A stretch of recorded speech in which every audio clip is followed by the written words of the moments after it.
tantalizing glimpses of Egypt's lost glory first come to light in the wake of Napoleon Bonaparte's North African invasion of 1798.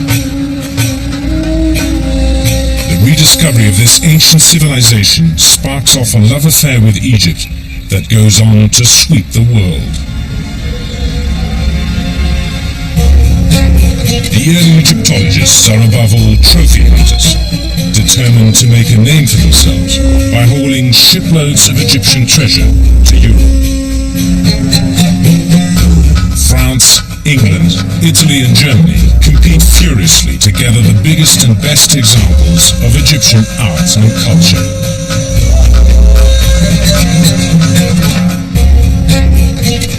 During the 19th century, a growing respect for Egyptian culture emerges. But this too rapidly becomes a matter of international competition.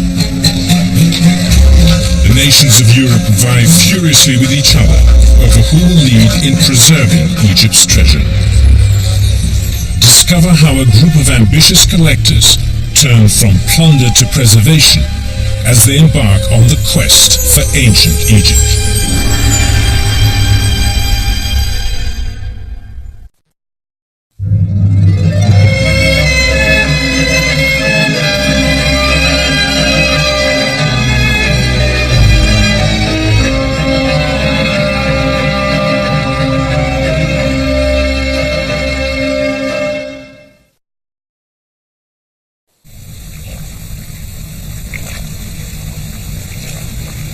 By the middle of the 19th century, France lays claim to the world's largest collection of Egyptian artifacts. They're housed at the Louvre in Paris, where the majority of serious scholarly work on ancient Egypt is being done. In 1847, the Louvre's Egyptian department gains its newest employee, 26-year-old Auguste Mariette. Largely self-taught, Mariette's dedication to his work quickly earns him the attention of his superiors. After only 3 years, he's picked for a mission to Cairo. His task, to acquire a number of ancient manuscripts, ensuring France retains the finest Egyptian collection in the world. Acquiring Egyptian artifacts is a competitive business, engaged in by both rival museums and private collectors. The English are richer than the French, the Italians more ruthless, and the Germans more ambitious. Egyptology in the mid-19th century is a dangerous occupation, fraught with subterfuge, double-dealing, and outright theft. Mariette falls in love with Egypt, but his inexperience allows the precious manuscripts to slip through his fingers. He's convinced that his failure will embarrass the Louvre and cost him his job. But as he stares out towards the desert and the distant pyramids, he writes in his journal, "The peaceful city stretched before me with the pyramids standing to the west. I was utterly absorbed.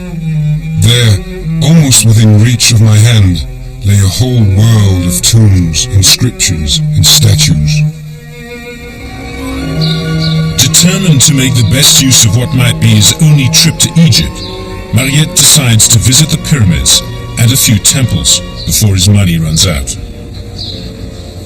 During his travels, he befriends a Bedouin tribe who tell fantastic stories of fabulous treasures, ancient tombs, and lost cities still buried under the desert sand. If he can prove that even one of these stories is true, Mariette is convinced he might still return to France a hero. Following a trail more legend than fact, he strikes out towards Saqqara, just south of the pyramids. But once there, he finds nothing but broken stone blocks and sand. The necropolis at Saqqara is a spectacle of desolation. Walls of broken brick, mounds of sand mixed with stone. Here and there, the bandages of mummies blown by the wind, and human bones bleached by the sun. setting up camp in the middle of the ancient cemetery, Mariette is desperate to make a discovery that will redeem him in the eyes of France.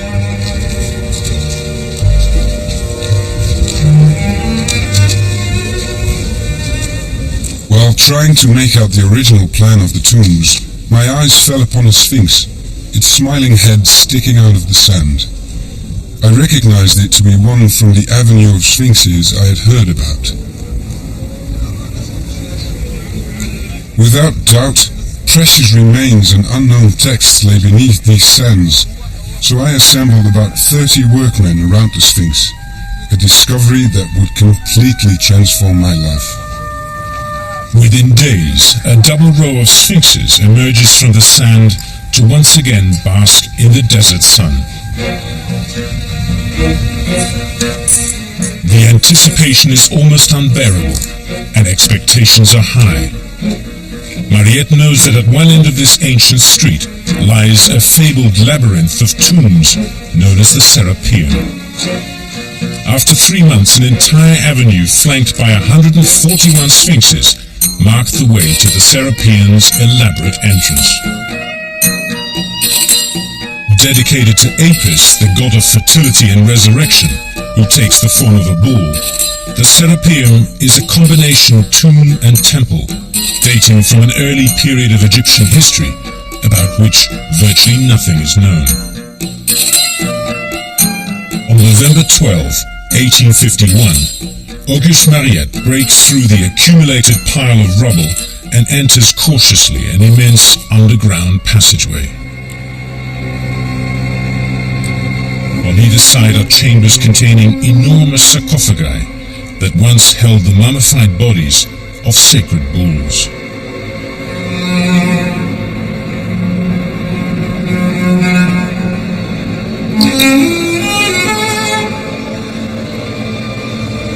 As sites of sacred worship, the chambers are crammed with thousands of magnificent objects, statuary, jewels, bronze tablets, riches of every sort.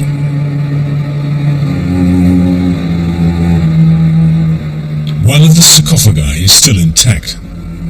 Determined to get at its treasure, Mariette buries dynamite under one corner of the stone lid, lights the fuse with his cigar, and runs.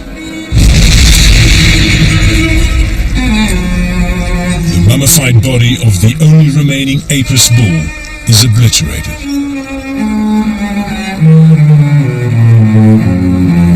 As word of his discovery spreads, Mariette finds himself at the center of a political firestorm. European antique dealers and rival Egyptologists condemn him. Finally, realizing the true value of their heritage, the Egyptian government and local officials accuse him of theft and the destruction of antiquities. Undaunted, Mariette continues to remove the Serapeum's treasure and rebury it in the desert to prevent his rivals, legal and otherwise, from finding it. Finally, the French government and the Louvre strike a deal with Egyptian authorities. The two nations will divide the treasure. By the time the excavation is finished, over 230 crates of priceless treasure have been shipped to the Louvre. But notably, an equal number remain in Egypt. After nearly 4 years in Egypt, Mariette returns to Paris to a hero's welcome and an appointment as curator of Egyptology at the Louvre. But he finds himself obsessed with the desert and the thrill of discovery. He writes, "My work at the Serapeum made it impossible for me to pursue a purely academic career. I knew I would die or go mad if I did not return to Egypt immediately."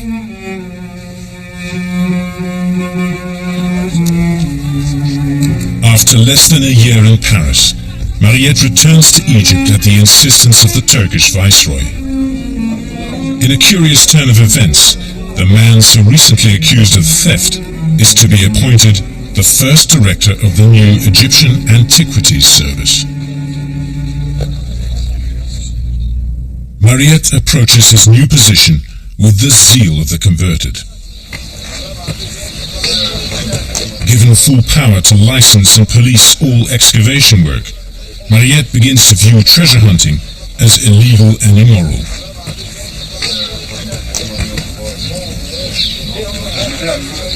England, Italy and Germany are outraged.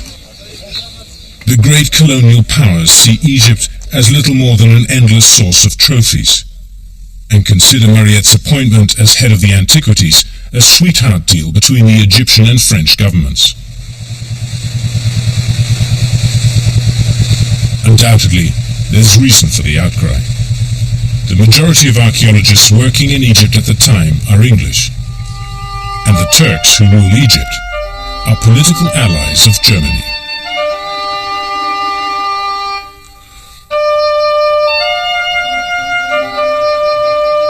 Mariette's first chance to exercise his new powers comes in February 1859, when a crew of Egyptian workmen discover the tomb of Queen Aotep near the ancient burial grounds at Thebes.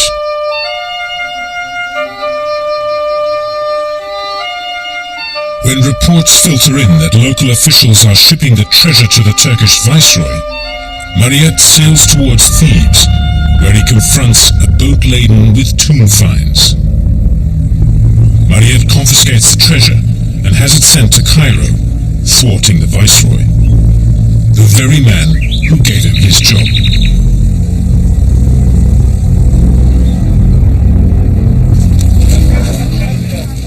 Anxious to get back into the field himself, Mariette soon mounts an expedition to the temple of Amun at Karnak. Keen to set a good example, Mariette begins employing dating methods developed by German Egyptologist Karl Lepsius. Known as stratigraphy, the dates of buried objects are determined by comparing their relative depths.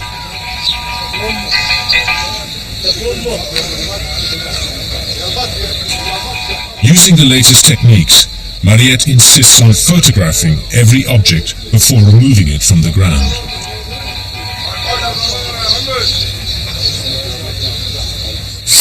Photography now becomes an essential tool to accurately record finds. Only after a long examination can an archaeologist make distinctions between works of art. Photography recognizes these instantly and with the greatest of impartiality. Photography never lies. You are sure of its complete objectivity. You see exactly what it sees.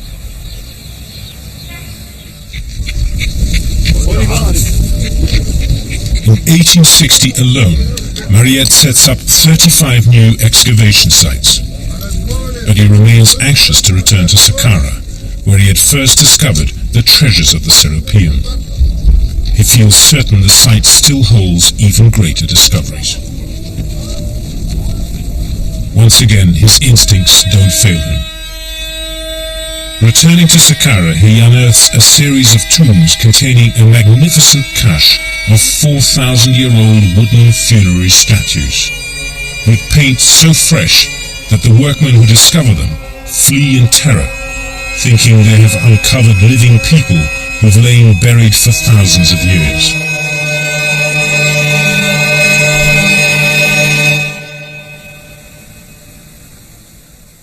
With these latest discoveries, Mariette becomes a pioneer in the study of Egypt's Old Kingdom, an era that ended nearly 4,000 years ago.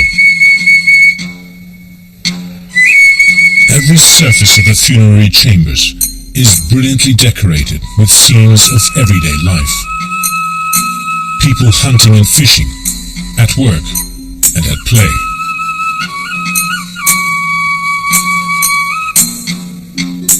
Mariette realizes that these scenes were meant to surround the dead with familiar scenes from their earthly lives and comfort them on their journey to the next world.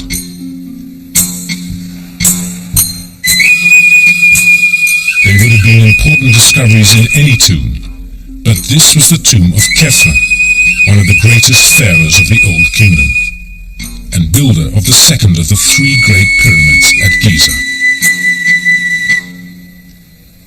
The magnificence of these tombs brings home to Mariette the importance of protecting Egypt's monuments. Their great age makes them extremely fragile. Once uncovered, they quickly begin to deteriorate. Air, moisture, and sunlight all taking their toll. But worst of all is human interference. In the decades since he opened the first tomb at Saqqara, it had suffered more at the hands of tourists and archaeologists than it had in the previous 6,000 years. Mariette vows to do everything possible to protect these early remnants of human civilization. He writes, 500 years hence, Egypt should still be able to show the scholar who will visit her the same monuments we are now describing.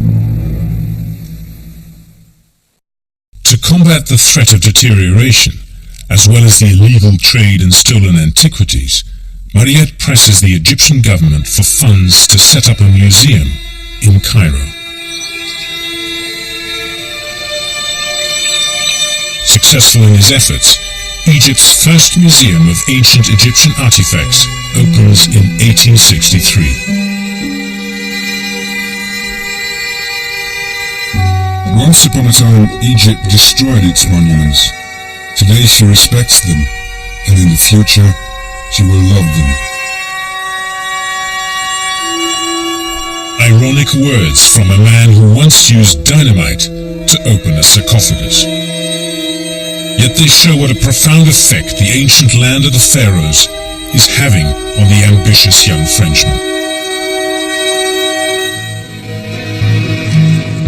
In 1867, Mariette returns to Paris long enough to oversee the installation of the Egyptian exhibit at the World Fair. The French academic community is effusive in their praise for the man and his work. He has single-handedly ensured that France remains the world's leader in Egyptian studies.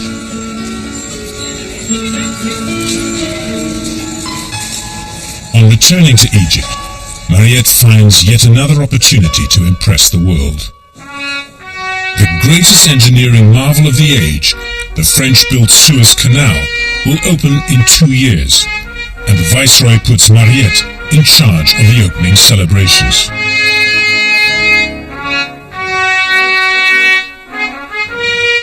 Central to the festivities, Mariette envisions a great opera celebrating the glories of ancient Egypt.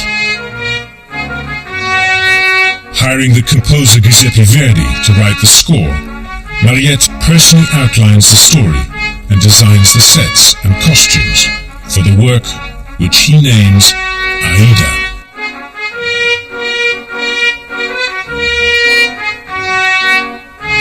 Unfortunately, the great opera is not ready when the canal opens, and does not debut until 3 years later, in 1871. Tragically, Aida is to be the last milestone in Mariette's life.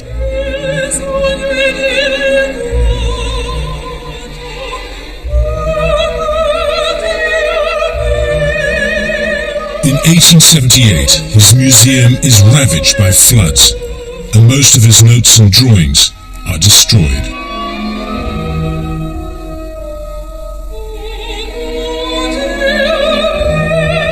By the spring of 1881, prematurely aged by the demands of his work, grief-stricken at the loss of his notes, and nearly blind, the 60-year-old Mariette knows he must find a replacement. But rather than select one of the many archaeologists working in Egypt, most of whom are British, he appoints a little-known French academic. Although hardly an obvious choice for the Egyptian Department of Antiquities, to Mariette this is the best way to maintain French supremacy in Egypt. Mariette's candidate is Gaston Maspero. Although a brilliant young linguist in the tradition of Champollion, Maspero's knowledge of archaeology is limited at best. Within weeks of his appointment, Maspero, who has never been to Egypt, finds himself charged with the monumental job of preserving the world's most important archaeological sites. a job that has become so complex that no one man, regardless of his skills, can possibly handle it. Aware of his lack of experience, Maspero decides prudently to begin by continuing Mariette's work at Saqqara, but expand its scope. Mariette had concentrated on the early tombs, ignoring the many later tombs lying nearby.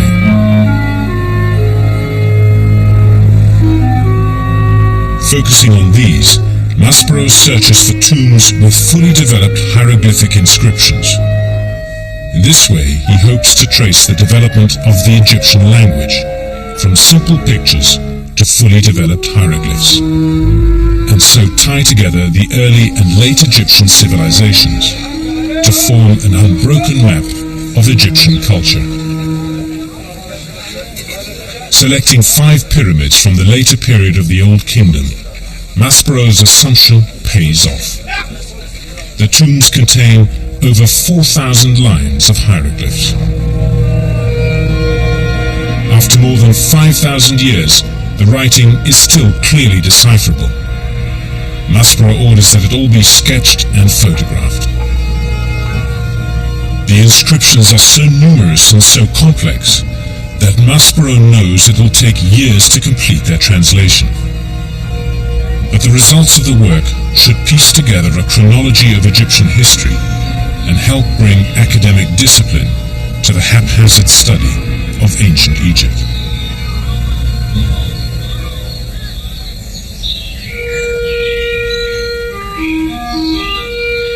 But academic discipline is not the greatest challenge facing Maspero. It is controlling the trade in stolen antiquities. Egypt in the 1880s remains rife with looters, corrupt officials and black market antiquities dealers.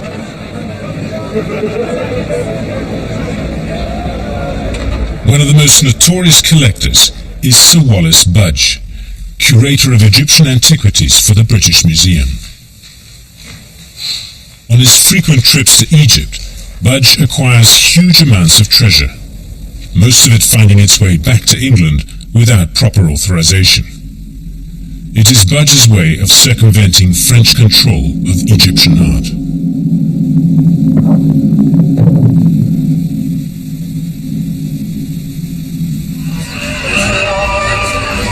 The national rivalry which had kept England and France at war from the Middle Ages through to the fall of Napoleon only 65 years earlier is now being played out as a game of cultural warfare.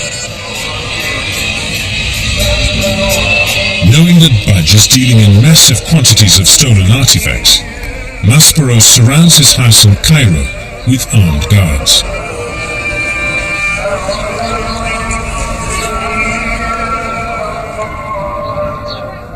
Budge, in response, orders his gardener to dig a tunnel from his house to the hotel next door, and has his treasure moved through the hotel's service entrance. Maspero is furious. To complicate matters, advances in steamship and rail transport bring to Egypt a rising tide of rich tourists, anxious to take home a little bit of ancient history. They rarely ask where their souvenirs come from, most not even realizing they're buying original artifacts. Determined to stop the flow of black market antiques, Maspero mounts a full-scale investigation to trace the cultural hemorrhage to its source.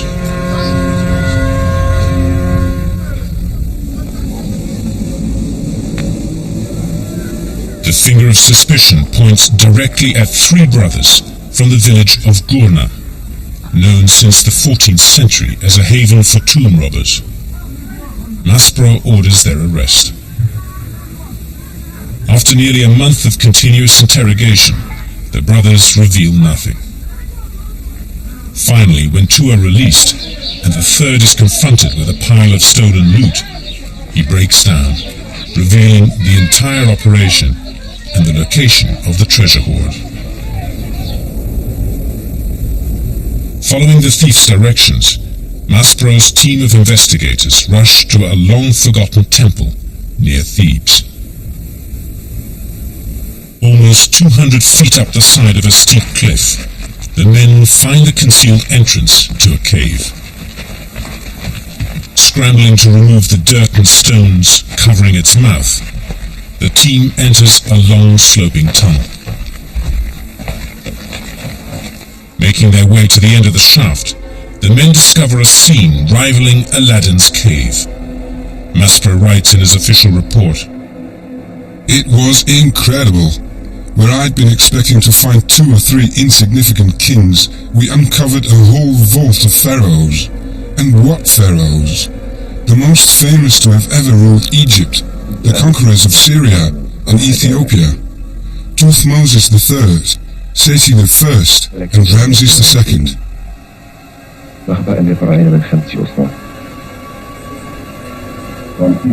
Egypt is truly a land of wonders.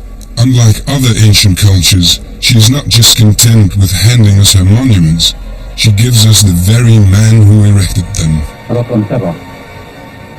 Centuries ago, priests had moved the bodies of these once mighty monarchs from their original burial vaults to this inaccessible cave. They had hoped that this would save the pharaohs and their treasure from the ravages of ancient tomb robbers. Ironically, it is the work of modern thieves that brings them and their treasures to light. Maspero orders the royal cache and its contents moved to Cairo as quickly as possible. That evening in Luxor, mummies, coffins and other goods were duly wrapped in sheets and taken to the boat. As we left with our cargo of kings, a curious thing occurred. On both banks of the Nile, peasant women followed the boat wailing, and the men fired off their rifles, as if honoring a funeral. In 1886, after 5 years of continual success, Maspero begins the monumental job of uncovering one of the great symbols of Egyptian civilization, the giant Sphinx at Giza. Buried to its neck in the shifting sands for untold centuries, its actual size had long been a matter of speculation.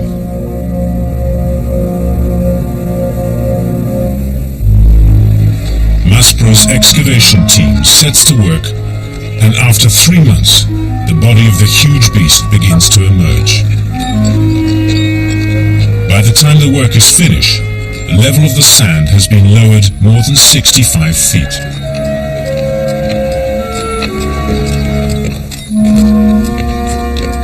But Maspero's plan is to do more than just expose the great statue. He wants to know if there are tombs beneath it. Although he never finds any, we now know that they do exist, buried deep beneath the huge paws of the creature. Curiously, the Egyptian government has never allowed them to be excavated.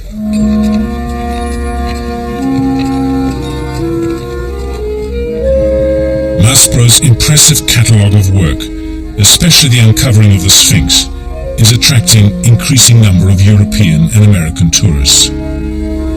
Maspero decides to charge admission to the monuments and excavations. If people are going to enjoy Egypt, they should help pay for its study and preservation.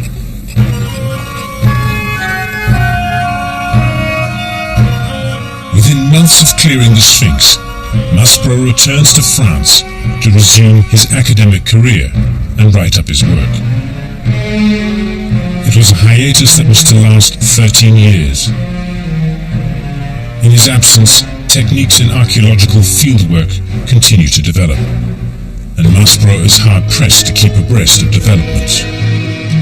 Finally, in 1898, at the age of 53, Gaston Maspero returns to his beloved Egypt.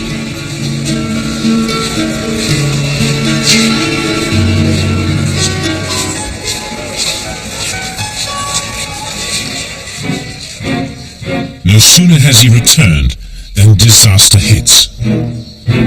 On October 3rd, 1889, an earthquake strikes the great temple at Karnak, collapsing 11 columns and leaving the main hall in ruins.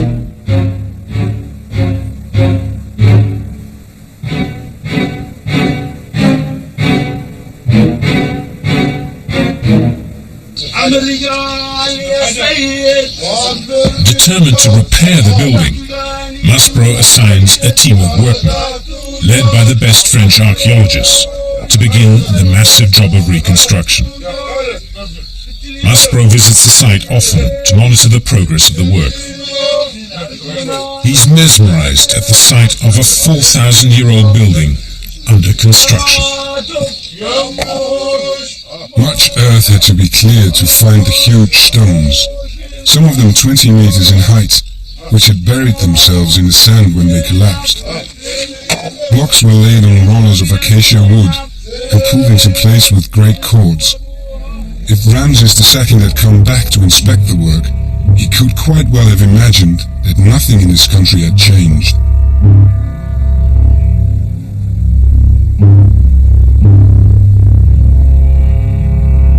Although done to the best standards of the time, the reconstruction work provokes international debate. Everyone in the world seems to have an opinion on what to do with the damaged building. Romantic poets and painters demand that the ruins be left as they had fallen, but Maspero and most Egyptologists disagree. It is always a pity to meddle with such beautiful ruins, even when necessity demands it, but how could we have done any other? Time urges us to revive the monuments without doing anything to alter their character, and to investigate work which might preserve them.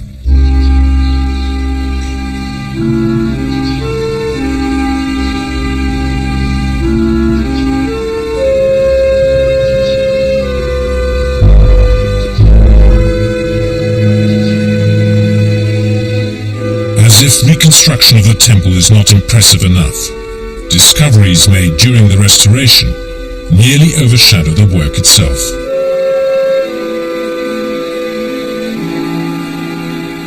In 1903, during the 4th year of restoration, an enormous alabaster floor is unearthed in the court of the 7th pylon.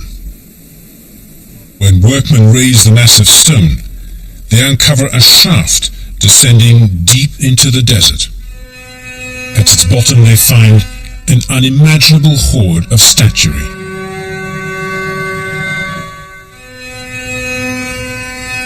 Maspero writes, "For 20 months now we've been fishing things out of the Karnak temple.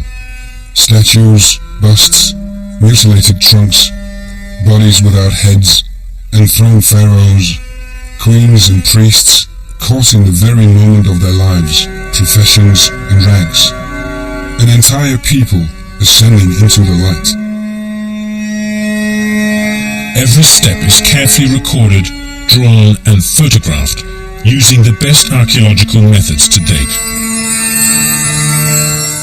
By the time the project is completed, almost 17,000 pieces of Egyptian art have come to light. It marks an immense step forward in understanding the world of ancient Egypt.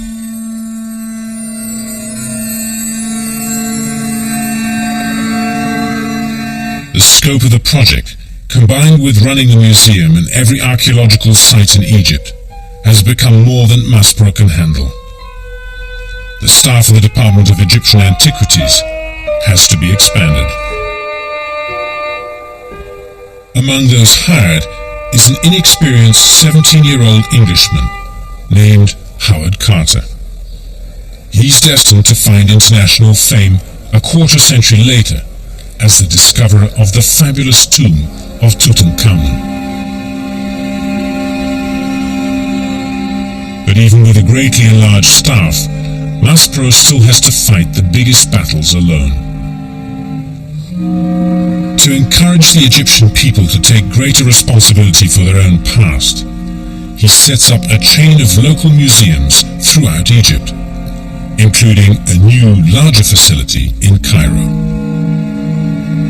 Maspero is convinced that increased public awareness will play an essential part in protecting Egypt's treasures. Then in 1912 he achieves what his predecessors had been fighting for over 60 years. The introduction of a series of laws prohibiting the pillage of Egyptian antiquities and monuments.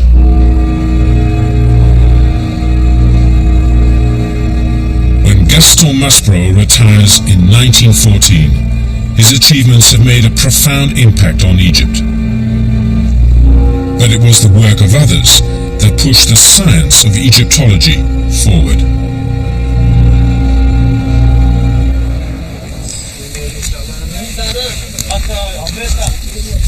Even before Maspero took charge of the Egyptian Department of Antiquities in 1880, a 27-year-old Englishman named William Flinders Petrie arrives in the desert on a mission that at the time seemed strange. Petrie wants to make a detailed study of the construction of the Great Pyramids at Giza. To local Egyptians, and even other Egyptologists, it seems a senseless undertaking. To Petrie it makes perfect sense.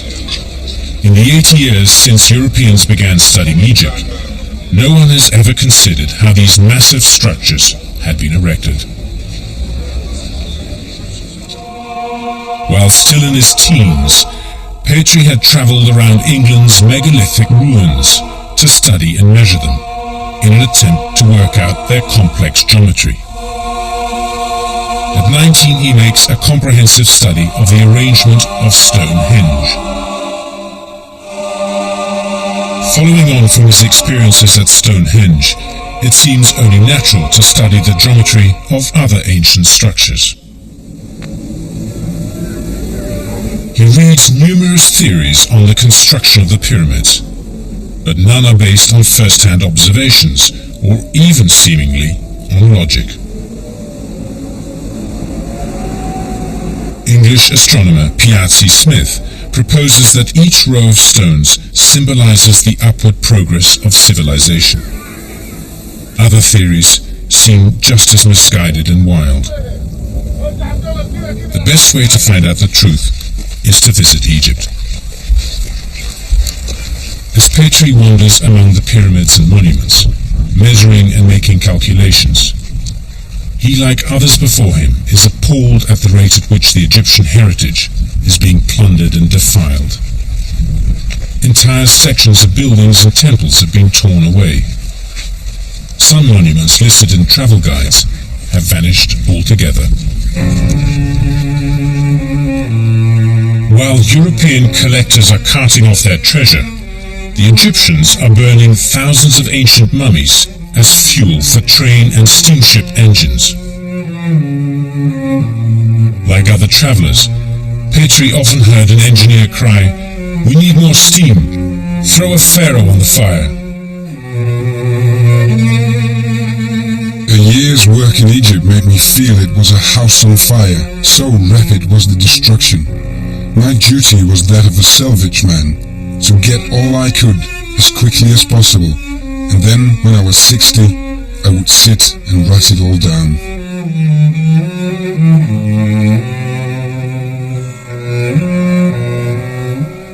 In 1880, after a year of touring, measuring and collecting, Petrie returns to London to write up his finds. After publishing a number of articles, he meets journalist Amelia Edwards, founder of the Egyptian Exploration Fund, a group of wealthy benefactors interested in popularizing Egyptian culture. Impressed by his scientific approach, Petrie receives backing to return to Egypt to continue his work.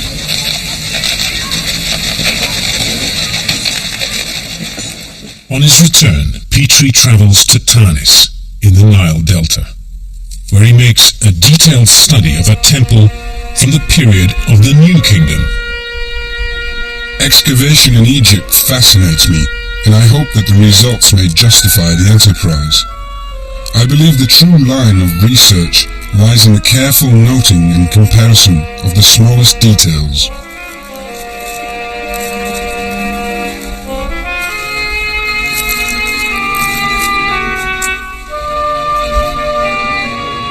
Petrie introduces innovative methods of excavation. He eliminates the position of foreman, taking complete control of the digs himself.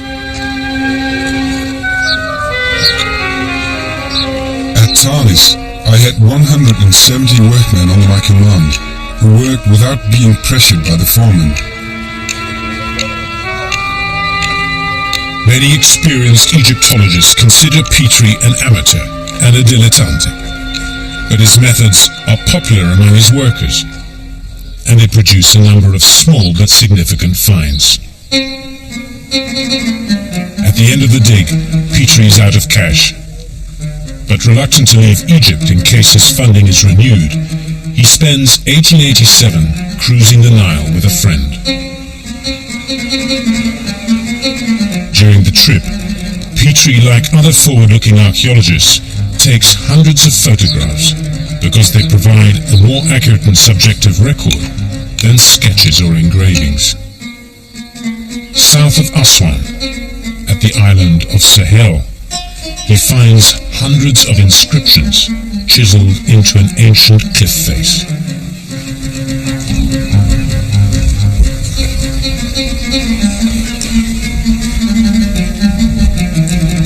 Some of the carvings are as old as Egyptian civilization itself.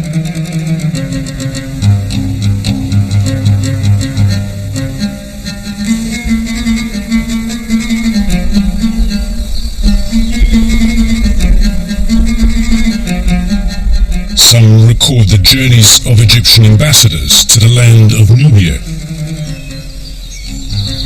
Others chronicle military campaigns carried out by pharaohs.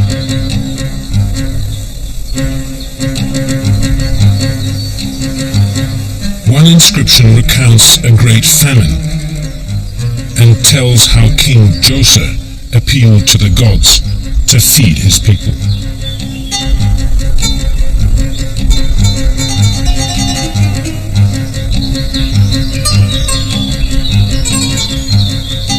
Determined to capture these inscriptions, Petrie and his companion climb the face of the cliff on rope ladders to photograph, draw, and trace the remarkable carvings.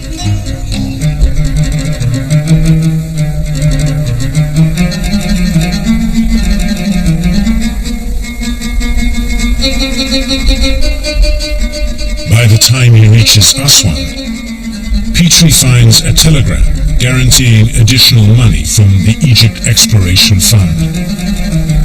Without hesitation, he heads for the oasis at Fayum. Here, Petrie finds scores of burial mounds and pyramids built over the course of more than 4,000 years. The most recent were built only a century or so after the time of Jesus. Although the exterior stones had long since been pilfered, Petrie hopes to find the burial chambers still intact. It is the late period tombs that interest Petrie the most. Little is known about life in Egypt in the centuries after the death of its last ruler, Cleopatra. Inside the tombs, Petrie discovers a cache of 60 magnificent wax funerary portraits painted on wooden panels. By deciphering the writing on the sarcophagi, Petrie discovers that Egyptians from the Roman period kept the bodies of dead relatives amongst the family for several generations before moving them into the tombs. A startling revelation. According to the laws previously established by Ulrich Mariette, all archaeological finds must be shared equally with the Egyptian Department of Antiquities. Dutifully, Petrie sends the delicate wax images to Cairo. Later he discovers to his disgust that Gaston Maspero has dumped the magnificent artwork behind the museum to lie in the sun and rain. Furious, Petrie demands the priceless antiquities be returned before they are completely destroyed.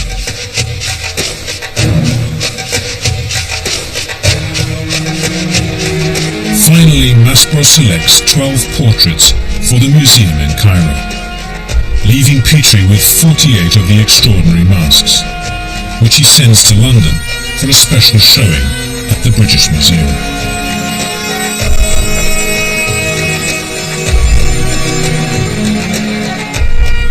Petrie resumes work at Fayum. He discovers the remains of a 4,000-year-old village used by the workmen employed to build the pharaoh's tombs.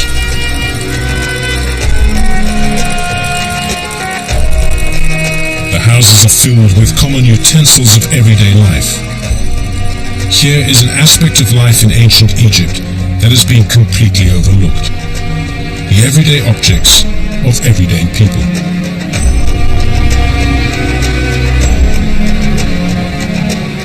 We found papyri, implements for weaving, tools made out of wood and flint, pots, toys of dried mud, clothes, and leather sandals. The objects are not as grand as those from a pharaoh's tomb, but they are things that people everywhere in the world can understand and connect with.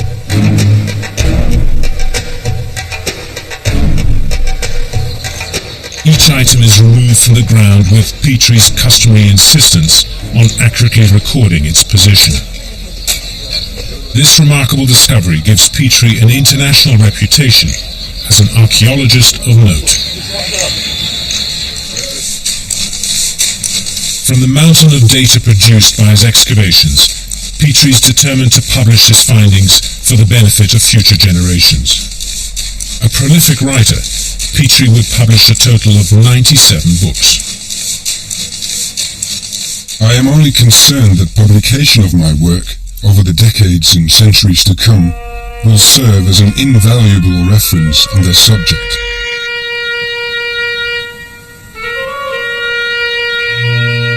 With his work at Fayum finished, Petrie turns to the palace of Akhenaton at Tel el-Armana in central Egypt.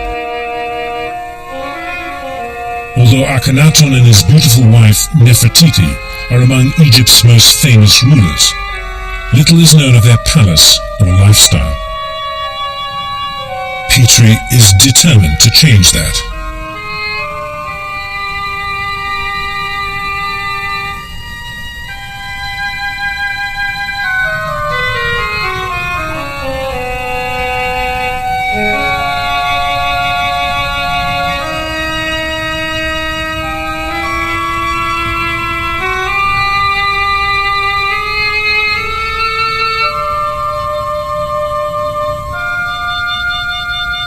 Beginning in 1891, he systematically excavates and examines the remains of the 3,500-year-old complex.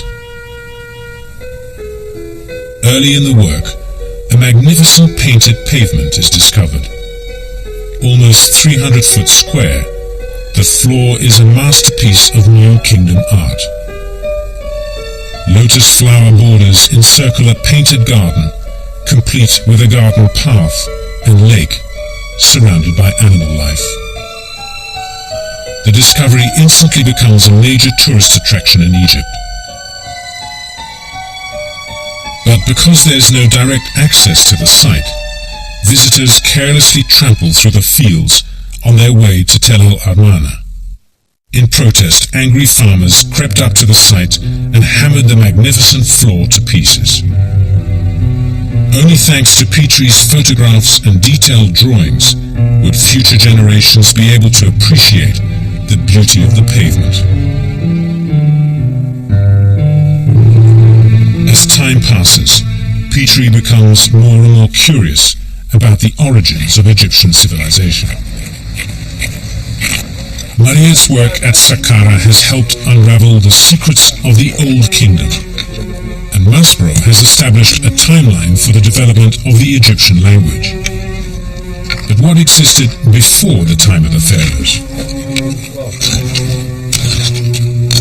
After having immersed myself in each of the great periods of Egypt, I was impatient to discover how it all began. Petrie begins his search on the west bank of the Nile, north of Luxor.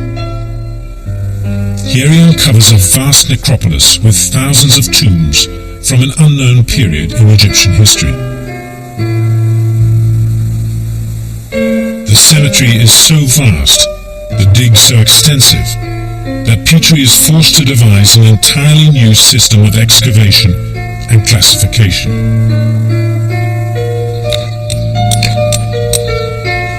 In order to make sense of the mountain of finds, Petrie develops a simple comparison chart in which he records each artifact by style, shape, and decoration. Petrie's charts are still used by modern archaeologists and paleontologists.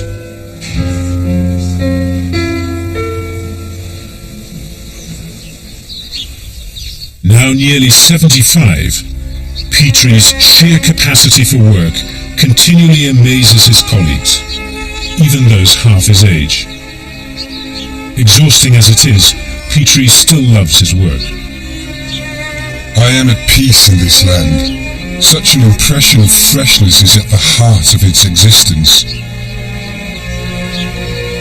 In 1933, Flinders Petrie, the boy who set out to measure the pyramids, retires from University College and moves to Jerusalem. He dies there 9 years later, while working at the age of 89.